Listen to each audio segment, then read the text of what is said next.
Vários assuntos importantes, mas para começar, de acordo com informações exclusivas da Jovem Pan, que foram obtidas pelo repórter Bruno Pinheiro, de Brasília, fontes ligadas a sindicatos envolvidas nos descontos ilegais do INSS já avaliam fazer uma espécie de delação premiada sobre esse esquema.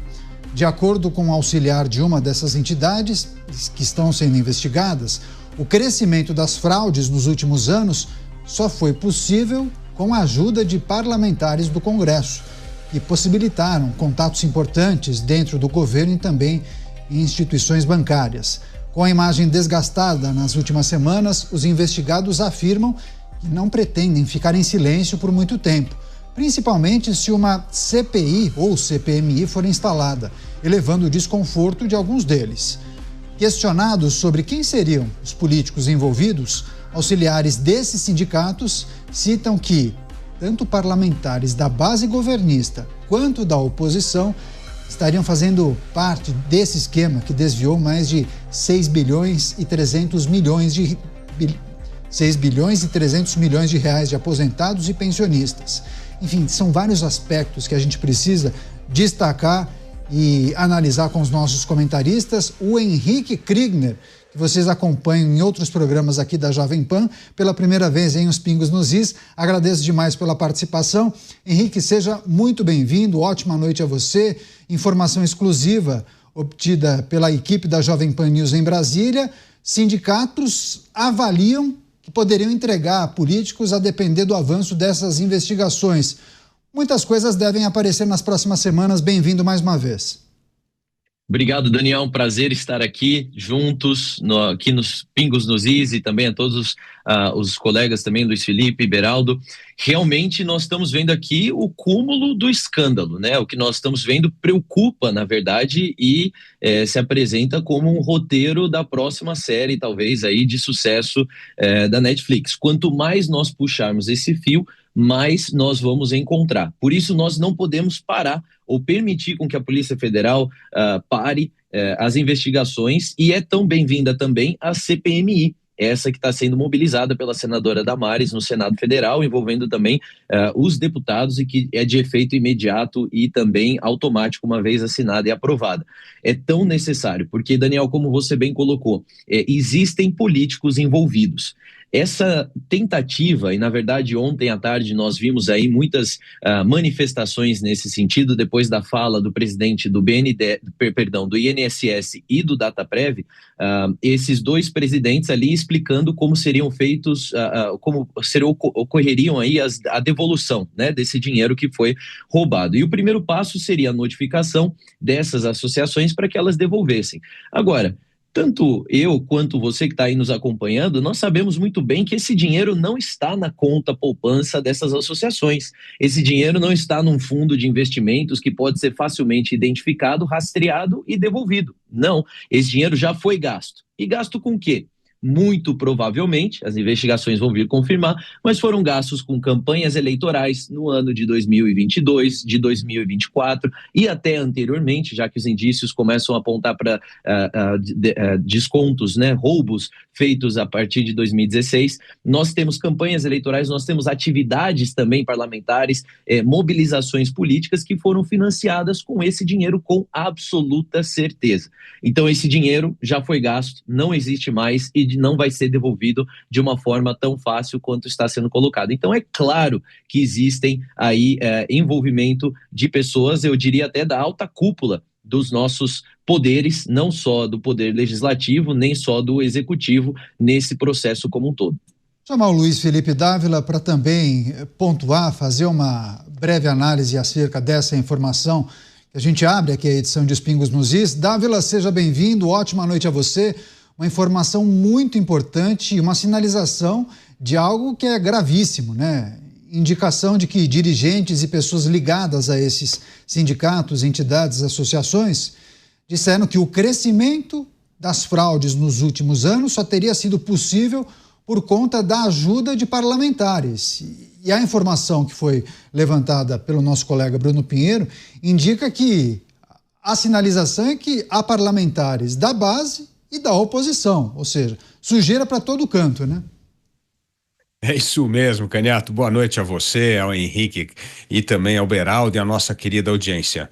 Parece que a reportagem do nosso querido Bruno Pinheiro confirmou os comentários aqui dos Pingos dos Is desde o primeiro dia, quando dissemos que este grande escândalo do INSS estava parecendo apenas a primeira pontinha do iceberg. Quanto mais a investigação caminhasse, mais profundamente ela fosse, ia esbarrar nos que nós chamamos aqui dos capitães da política, né? Da gente graúda na política. E é exatamente o que vai ocorrer.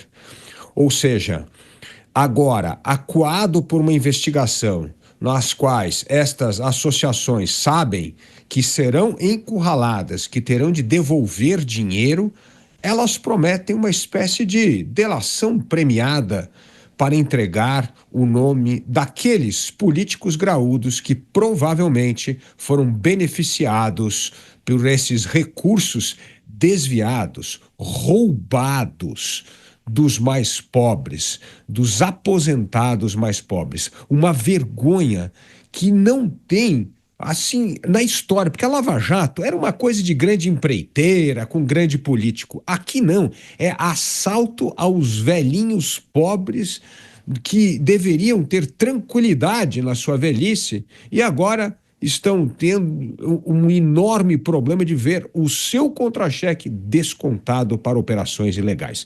Então, parece que essa investigação vai começar a trazer à tona isso que está debaixo do iceberg, que são políticos graúdos. Agora, vai precisar muito pulso firme, Canhato, do procurador que está investigando esse caso. Vai precisar pulso firme da Polícia Federal e de outras instituições, como a CGU, TCU, que continuem o seu trabalho, que não sejam pressionadas politicamente por esses graúdos para tentar encobrir ou varrer o problema para debaixo do tapete. Então, agora é a hora desses funcionários públicos que valorizam o seu cargo, o país, que querem servir ao país e que não estão comungados com o esquema de corrupção, para mostrar serviço, para ir a fundo na investigação, doa a quem doer. O Brasil não tolera mais tanto escândalo de corrupção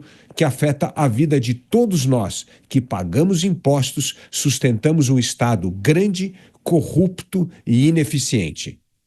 Pois é, me parece que a possibilidade de abertura ou de instalação de uma CPI ou CPMI é algo inevitável, inclusive. A gente vai acompanhar, claro, os desdobramentos. O Cristiano Beraldo também já conectado com a gente, preparado em tela. Beraldo, seja bem-vindo, ótima noite a você.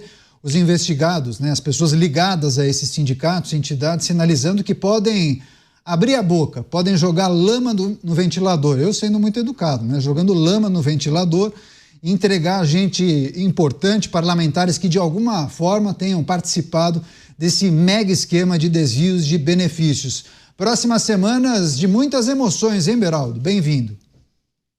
Pois é, Canhato, junho ainda não chegou, mas já estamos no clima de festa junina, clima de quadrilha, de briga na quadrilha dos assaltantes do INSS. Boa noite a você, boa noite ao Henrique, ao Dávila e boa noite à nossa audiência que nos prestigia diariamente aqui nos Pingos nos Is. Ora, Canhato, isso que a gente toma conhecimento agora demonstra a urgência, a importância da CPMI, porque esse tipo de revelação, quando acontece no ambiente do Congresso Nacional, se houver do lado dos congressistas gente qualificada, preparada, que não vai ceder às pressões das emendas, às pressões dos partidos políticos, se tivermos pessoas realmente afim de descobrir o que aconteceu para que bilhões de reais fossem desviados da aposentadoria de tantos brasileiros, aí realmente a CPMI torna-se uma arma poderosa e importante para revelar absolutamente tudo o que aconteceu, especialmente do ponto de vista do envolvimento político. Porque na hora que você tem um sindicalista desse, acuado, pressionado, com dificuldade de responder às perguntas que lhe são feitas, e ele resolve, então, contar tudo que sabe, dizer quais dos parlamentares estavam ali envolvidos para que pudessem viabilizar esse sistema inexplicável, esse sistema que não tem absolutamente nenhum amparo lógico para justificá-lo. Aí, quem sabe, a gente consegue ter uma lembrança do que foram outros momentos da vida pública brasileira. A gente teve a Lava Jato como o caso mais emblemático que aconteceu a partir de uma investigação da Justiça Federal, mas o Mensalão, por exemplo, teve revelações importantíssimas de CPI, outros casos antigos da Câmara. Só me preocupa uma coisa, Caniato. Me preocupa que, diante de uma investigação tão importante, de um tema tão importante que afete tantas famílias, tantas pessoas, que nós tenhamos numa CPMI desempenho como vimos essa semana, a vergonha que os parlamentares passaram no Senado Federal diante de figuras absolutamente desimportantes para a vida real da população brasileira, mas que tem ali milhões de seguidores porque ficam falando o que comeram no café da manhã, ficam mostrando a roupa nova, a maquiagem, ficam ali tirando onda de carrão, mostrando avião, que estão viajando, que estão curtindo, que estão levando uma vida que nem 0,1% das pessoas que os seguem pode levar, mas mesmo assim as pessoas se seduzem por essa vida inalcançável. E aí chega no Senado Federal e essas pessoas envolvidas com divulgação de jogos que estão destruindo as famílias brasileiras vão lá tietar, tirar fotinho, gravar videozinho, dizer que está seguindo, querer ser amigo. Então, nesse nível de despreparo para o desempenho da função pública, aí realmente essa CPMI vai ser uma grande palhaçada. Torçamos para que não aconteça isso. Eu não vou dar corda, mas o Beraldo tocou nesse ponto, e depois disso daí, que foi um caso tão inusitado e bizarro, né, Beraldo? Alexandre Calil, ex-prefeito de BH, ele disse o seguinte: bom, depois disso daí eu vou ter que me candidatar ao governo de Minas. Enfim, fazendo alusão ao parlamentar que foi tietar a moça. Agora, deixa eu só retomar a nossa discussão. Kriegner, nós falávamos aqui sobre esse esquema de fraudes, que isso poderia crescer. O responsável pela investigação da Polícia Federal disse em algum momento que tratava-se do início do processo de investigação, e aí o Dávila, por diversas ocasiões, e reiterou há pouco, que isso pode ser apenas uma ponta do iceberg, que possivelmente isso pode se alastrar. Políticos, pessoas poderosas, partidos podem ser citados ao longo das investigações, e aí a gente precisa fazer uma projeção, né? Politicamente, quais podem ser as consequências dessa investigação, a depender das pessoas, dos políticos, dos partidos que vierem a ser citados? Porque a gente sempre fala da dinâmica da política. Dependendo da maneira como você olha, parece aquela alteração da nuvem, né? 5 minutos depois, aquele cenário muda. Então, aquele que era favorito para um posto, aquele partido que era muito forte, tudo isso pode ruir, pode escorrer pelo ralo, né? Muita coisa pode mudar dependendo do avanço dessas investigações.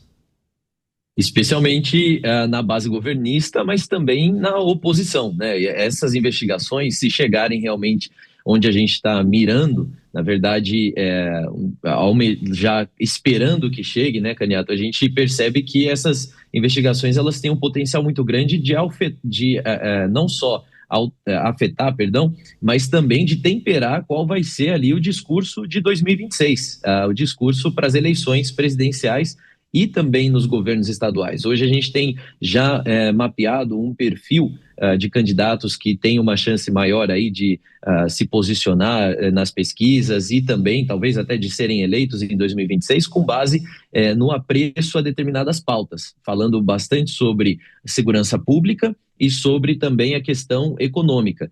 Uma vez que escândalos de corrupção voltam à tona, voltam também a oportunidade de pautas como a questão da renovação política, a questão de combate à corrupção, que são pautas que perderam um pouco do calor do momento, apesar de, claro, nenhum brasileiro diria que isso não é importante, mas não são pautas mais que têm ditado a tônica das eleições, como foi, por exemplo, no ano de 2018, a primeira eleição presidencial logo após o processo de impeachment da presidente Dilma. Então, talvez essas pautas possam ser retomadas. Agora, de verdade, eu compartilho da mesma preocupação que o Beraldo trouxe aqui. Será que essa CPMI vai seguir o exemplo das últimas CPIs que a gente teve, né? E já considerando com muito otimismo e esperança que essa CPMI aconteça, mas acontecendo, que seja uma CPMI bem sucedida e que em nada tem a ver com as últimas CPIs que nós temos acompanhado, porque realmente é um show de horror. Nós tivemos uma aula de como utilizar o tigrinho para conseguir R$120. Isso em rede nacional para todo mundo ver, de todas as idades, e nada se fala sobre isso. Parece que foi até uma coisa positiva, que gerou engajamento para a senadora, gerou engajamento para o influenciador. No dia anterior, como o próprio Beraldo colocou aqui também, foi um show de horrores, mas que gerou engajamento para a influenciadora, né? No dia seguinte, os produtos dela estavam aí com desconto de 71% nas redes para quem quisesse comprar. Então, que a nossa CPMI, de investigação do INSS, ela não seja uma CPMI agora para políticos ou para a proteção daqueles envolvidos, mas que seja a CPMI do povo, do direito do povo mesmo. É por isso que eu chamo de nossa CPMI, porque ela tem o potencial de devolver um pouco da dignidade. Quando a gente vê um cenário como esse de idosos e aposentados, pensionistas sendo assaltados na cara dura, né, como em português bem claro, nós temos uma preocupação muito grande de até onde vai a dignidade do brasileiro, onde vai o respeito à dignidade do brasileiro. Pois é, bons pontos. Muita expectativa, né, Dávila, para a CPMI. Muitos apostam, nossa, é uma grande oportunidade para os parlamentares, vamos descobrir quem são os responsáveis. Agora, corremos um grande risco de assistir a um festival de frases de efeito, gritaria, bate-boca e, claro, muitos cortes para o Instagram e para o TikTok, né, Dávila? É verdade, e nada disso resolve o problema do rombo do INSS e nada disso ajuda a restituir os velhinhos que foram roubados do INSS. Nós temos de olhar a CPI, Caniato, como se tivesse uma grande paleta nessa arte da política. A CPMI é um dos elementos nessa paleta. Depois nós temos as investigações que têm que continuar ocorrendo nesses órgãos, como eu disse, CGU, TCU, Polícia Federal. E aí tem um terceiro ponto nessa paleta, esse é o principal, é o que pode resolver a questão da fraude, e esse ninguém menciona, porque o governo não quer e parece que ninguém quer, só mesmo poucos cidadãos de bens como nós que nos preocupamos com isso, que é a questão da tecnologia. Caniato, o único jeito de estancar uma vez por todas o crime do INSS, que como nós cansamos de repetir aqui no Pingos nos Is, não é a primeira vez, é um crime recorrente que acontece há mais de 30 anos, Caniato. Essa torneira da corrupção vaza, da malandragem, do roubo, vaza no INSS há mais de 30 anos. É óbvio que deu um salto gigantesco nos últimos 2 anos, que nós estamos falando aqui de 536 milhões de reais para 2,8 bilhões, só nos últimos 2 anos. Então, essa torneira escancarada do roubo, da corrupção, precisa chamar um encanador para consertar isso, porque senão não adianta. Vai prender um, afastar o outro e vai continuar essa torneira vazando dinheiro roubalheiro nos próximos anos. E como é que fecha? Quem é o encanador disso? É a turma da tecnologia. Por exemplo, Dataprev. Dataprev ontem foi patética, a colocação lá do presidente da Dataprev dizendo que é um sistema mais seguro, que temos que nos orgulhar. É uma vergonha falar isso, que não é verdade. E, aliás, a principal recomendação tecnológica era justamente instituir a biometria. Por que não foi feito isso? Porque qualquer sistema que você entra de unificação de banco de dados, como a gente sempre fala que tem que fazer na segurança pública e em programas sociais, né? Essa digitalização, a biometria, é isso que vai combater fraude. Nós precisamos da tecnologia e há uma enorme resistência política para se caminhar com isso. Por quê? Porque isso acabaria com fraude no INSS, no BPC e em tantos programas sociais que existem por aí. Prova disso, Caniato, é que a Índia instaurou um programa famosíssimo chamado Aadhaar, que simplesmente tem hoje reconhecimento biométrico de mais de 1 bilhão de pessoas. Sabe o que aconteceu? Despencou a corrupção no país. Porque hoje o único jeito de você conseguir documento, conseguir o seu benefício, é por identificação biométrica. Acabou. Não tem intermediário, não tem político para facilitar, não tem lá um parlamentar que precisa criar uma ONG para tentar desviar dinheiro. Não tem nada. É direto da fonte. É uma espécie de Pix, né? É você direto faz a transação, não tem nenhum intermediário. Então, é óbvio que a gente precisa avançar com isso. Mas este é um assunto, Canhato, que ninguém está falando. E se não tiver esse assunto na pauta, como é que nós vamos avançar com a tecnologia? Como é que nós vamos ter biometria? Como é que nós vamos unificar banco de dados? Nós vamos pegar um culpado aqui, o outro culpado acolá, punir um grande, talvez vai punir um grande político e tal, mas a torneira, o vazamento vai continuar ocorrendo no INSS. Então, este é um tema que nós temos de ir a fundo, porque senão vai ser uma história recorrente. Nós vamos viver aquele filme O Feitiço do Tempo. Todo dia nós vamos estar comentando INSS aqui nos próximos 10 anos. Eu não duvido não, viu? Não duvido. Agora, teve um ponto destacado pelo Kriegner, Beraldo, eu acho importante também a gente tocar, você que acompanhou muito o processo da Lava Jato, você acha que é inevitável a política ser impactada com um efeito parecido da Lava Jato nos próximos anos ou até as próximas eleições, ainda mais se os representantes desses sindicatos e entidades decidirem abrir a boca? O castelo pode desmoronar, Beraldo? Olha, Canhato, já foi mais fácil desmoronar o castelo no Brasil. Hoje em dia, temos um clima muito diferente no país e, ao contrário do que aconteceu na Lava Jato, onde as decisões tomadas na 13ª Vara Federal de Curitiba foram sendo confirmadas no tribunal em Porto Alegre e depois em Brasília, eu acho bastante improvável que qualquer envolvimento de políticos hoje, sobretudo políticos ligados ao governo, até porque ali a gestão do Ministério é uma gestão de pessoas que sempre foram próximas ao governo. O próprio Carlos Lupe, um apoiador de longa data do atual presidente, e ali é o generalato, que sempre está às voltas ali com o Ministério da Previdência. Imaginar que essas pessoas sofrerão com o peso implacável da lei no Brasil de hoje, me desculpe, mas eu acho extremamente difícil. Não vejo um cenário em que há... Porque o Brasil é assim, tem que ter clima para as coisas acontecerem, né? Não adianta você ser pego com a boca na botija. É como muitas vezes a gente vê, a pessoa é vista, lá vai um bandido e mata o outro. Aí alguns veículos de imprensa relatam o caso como assim, ó, o suspeito de matar, mas você está vendo que matou, não é suspeito. Ele é um assassino, mas as pessoas não querem falar. Então o Brasil tem isso. No clima que a gente sente hoje, dificilmente alguém que seja delatado será tratado como um efetivo culpado. Vai haver todo aquele longo processo, a defesa dos garantistas, não, ninguém é culpado até que haja decisão transitada em julgado, e aquele blá blá blá que a gente conhece. Porque o clima do Brasil hoje é um clima pró-corrupção. O clima do Brasil hoje é a favor de qualquer esculhambação, qualquer desvio, desde que não seja tratado como ataque à democracia e não tem a ver com 8 de janeiro. Fugiu dessa pauta, só tem bonzinho, só tem anjinho, Canhato.